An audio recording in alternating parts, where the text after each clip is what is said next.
Jubilee Hills BJP అభ్యర్థిగా దీపక్ రెడ్డి, లంకల Deepak Reddy Bharatiya Janata party Jubilee Hills అభ్యర్థిగా ఆయన్ని పార్టీ ఎంపిక చేసింది. మనం ముందు నుంచి చెప్తున్నాం లంకల దీపక్ రెడ్డికే టికెట్ వస్తుందని, ఆయనకే వచ్చింది. ఎందుకంటే ఇక్కడ కిషన్ రెడ్డి డిసైడ్ చేస్తాడు, కిషన్ రెడ్డి డిసైడ్ చేసిన వాళ్ళకే టికెట్ వస్తుంది. ఇప్పుడు దీపక్ రెడ్డికి ఎందుకు వచ్చింది అని అంటే మరి ఎవరికి ఇవ్వాలా? మాధవిలతకి ఇస్తే ఈయనకు వచ్చిన ఓట్లు కూడా రావు, ఇంకెవరు అక్కడ అవకాశం కూడా లేదు. సరే ఒకరిద్దరు కీర్తిరెడ్డి గారు, పద్మ గారు ఇట్లా 2-3 పేర్లు వినిపించిన వై దీపక్ రెడ్డి అంటే 2023 ఎలక్షన్లో ఈయనే పోటీ చేసిండు. అండ్ మొన్న కిషన్ రెడ్డి ఎంపీగా పోటీ చేసినప్పుడు కూడా జూబ్లీహిల్స్ నియోజకవర్గానికి సంబంధించి దీపక్ రెడ్డి గారే పనిచేశారు అక్కడ. సో కాబట్టి ఈయన కొంత ఆ ఏరియా మీద పట్టున్నది, ఆల్రెడీ పోటీ చేసి ఉన్నాడు, ఎంపీ ఎలక్షన్లో పనిచేసిండు. ఇవన్నీ ఉన్న నేపథ్యంలో అండ్ ఇంకొకటి ఇప్పుడు ప్రయోగాలు చేసినా ఇంకోటి చేసినా మేము ఖచ్చితంగా గెలుస్తాము అనే ఒక ఆలోచన ఉంటే ఏమైనా ప్రయోగాలు చేయొచ్చు, ఒకవేళ అలాంటి ప్రయత్నం ఏమైనా చేయొచ్చు.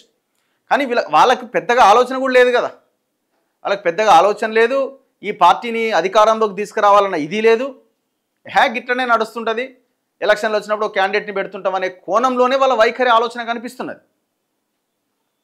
సో మాకు ఎంపీ సీట్లు వస్తే చాలు, ఆడ మోదీ ఇంకెవరో బీజేపీ అధికారంలోకి వస్తే చాలు, ఈ తెలంగాణలో మనకెందుకు, ఎవరు అధికారంలో ఉంటే వాళ్ళతో మాట్లాడుకోవచ్చు అనే కోణంలో కొంతమంది ఒక 4-5 లీడర్లు ఉన్నారు. అంతకుమించి బీజేపీ ఇంకొక ఆలోచన చేస్తుందని నేను అనుకుంటలేను. ఇప్పుడు అందుకే రాజాసింగ్ అన్నాడు కదా, కిషన్ రెడ్డి గారు ఎన్ని ఓట్ల తేడాతో ఓడిపోతున్నావు జర చెప్పు అని. సరే ఏదైనా పక్కన పెడితే దీపక్ రెడ్డికి జూబ్లీహిల్స్ బీజేపీ టికెట్ ఇచ్చింది. జూబ్లీహిల్స్ బీజేపీ అభ్యర్థిగా లంకల దీపక్ రెడ్డి పేరును పార్టీ జాతీయ నాయకత్వం బుధవారం ప్రకటించింది. ఆయన ప్రస్తుతం బీజేపీ హైదరాబాద్ సెంట్రల్ జిల్లా అధ్యక్షుడిగా ఉన్నారు.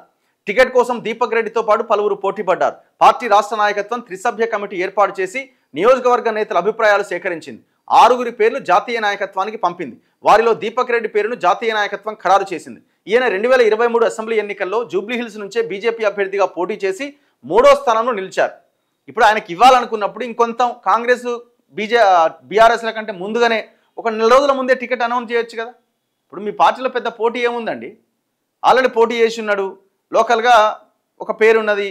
సో ఆయనకి ముందుగానే ప్రకటించవచ్చు కదా.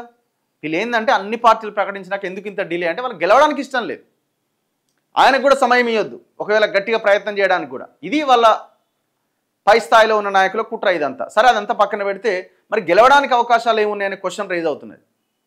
ఇక్కడ గెలవాలి అని అంటే దీపక్ రెడ్డి ఒక 2 విషయాల్లో చాలా బలమైన ఇది జరగాలి.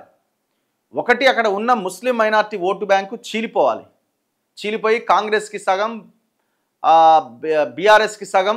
ఎంఐఎం పోటీలో లేదు, ఎంఐఎం ఉంటే వీళ్ళకి కొంత అడ్వాంటేజ్ ఉంటుండే. ఎంఐఎం పోటీలో లేదు, ఫుల్ ఫ్లెడ్జ్డ్గా వాళ్ళు నవీన్ యాదవ్కే సపోర్ట్ చేస్తున్నారు. ఇది పెద్ద డిసడ్వాంటేజ్ బీజేపీకి.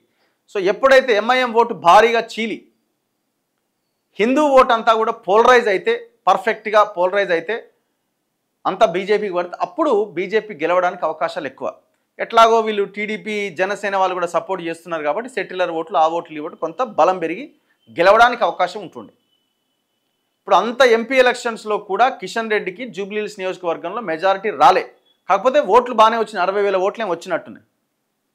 మరి ఇప్పుడు ఆ 60,000 ఓట్లను నిలబెట్టుకుంటారా, సో ఆ స్థాయిలో పనిచేస్తారా అనేది మనం ఈ ఎలక్షన్స్లో చూడాలి.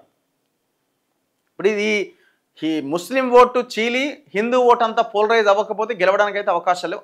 అది జరగాలంటే అద్భుతమే జరగాలి. మరి అది జరుగుతుందా చూడాలి. ఇక నిన్న మాగంటి సునీత నామినేషన్ దాఖలు చేసినట్టు మరి ఏది హడావుడే లేదుగా, మొత్తం హడావుడే లేదు కదా. నిన్న కేటీఆర్ ఆయన విష్ణువర్ధన్ రెడ్డి వీళ్ళందరూ పోయి ఆ నామినేషన్ దాఖలు చేశారు. ఆమెతో పాటు వాళ్ళు కూడా వెళ్ళారు.